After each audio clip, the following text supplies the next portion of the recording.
Hola, ¿qué tal? Soy Axel Díaz Pineda, estudiante de la licenciatura en Terapia Física de la Universidad Politécnica de Pachuca en la asignatura Terapia Física Cardiorrespiratoria. El día de hoy vamos a escuchar los ruidos cardíacos de nuestro paciente.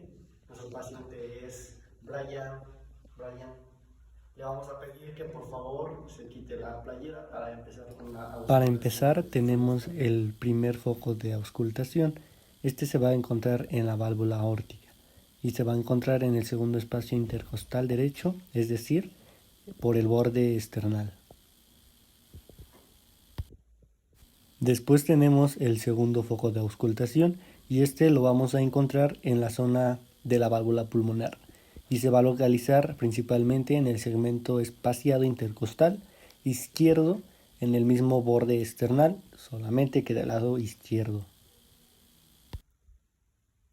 Después vamos a palpar para poder ubicar el tercer foco de la auscultación cardíaca, el cual se va a palpar en la zona de la válvula cúspide, la cual se va a localizar en el cuarto espacio intercostal izquierdo, en el mismo borde external.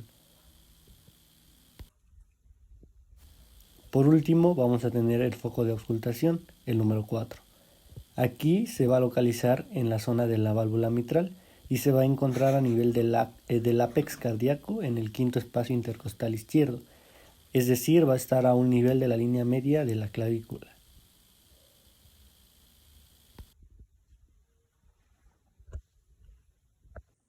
El primer ruido cardíaco o S1 se va a producir cuando la sangre va a pasar por las cámaras del corazón. Algunos médicos lo conocen como loop. Aquí vamos a encontrar estructuras como lo es la válvula tricúspide y la mitral.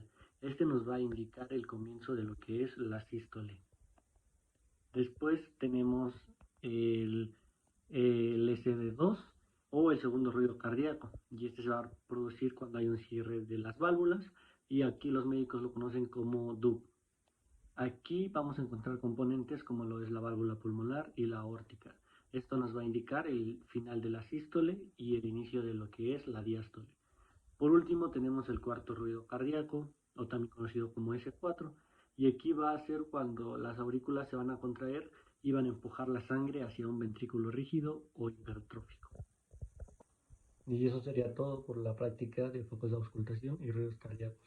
Estos ruidos que se presentan son ruidos normales dentro de un paciente que está en completa homeostasis.